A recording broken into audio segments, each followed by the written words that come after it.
कृषी मंत्र्यांच्या तालुक्यात शेतकऱ्यांचा तीव्र संताप पाहायला मिळतोय। पाण्याचा प्रश्न एरणीवर आल्यामुळे इंदापूरमधील शेतकरी आक्रमक झालेत। शेतकऱ्यांनी थेट पुणे-सोलापूर राष्ट्रीय महामार्ग रोखून धरला असून महामार्गावरील वाहतूक पूर्णपणे ठप्प झाली आहे। याचं कारण म्हणजे इंदापूर तालुक्यात खडकवासला उजव्या कालव्याच्या पाण्याच्या प्रश्नावरून शेतकरी आक्रमक झाले आहेत।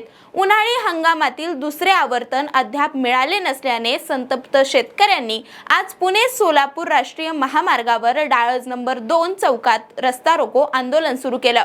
त्यामुळे महामार्गावरील वाहतूक काही काळ विस्कळीत झाली आहे। आधीच पाण्याअभावी अडचणीत सापडलेल्या शेतकऱ्यांमध्ये तीव्र नाराजी आहे।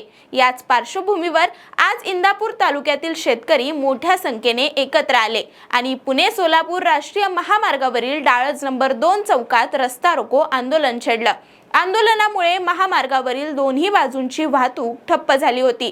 शेतकऱ्यांना तात्काळ पाणी द्या, उन्हाळी आवर्तन सुरू करा अशा घोषणा देत शेतकऱ्यांनी प्रशासनाविरोधात जोरदार संताप व्यक्त केला। त्याचबरोबर प्रशासनाकडून ठोस आश्वासन मिळाल्याशिवाय आंदोलन मागे घेणार नसल्याचा इशारा आंदोलकांनी दिला आहे। दरम्यान परिस्थिती नियंत्रणात ठेवण्यासाठी पोलीस बंदोबस्त तैनात करण्यात आला आहे।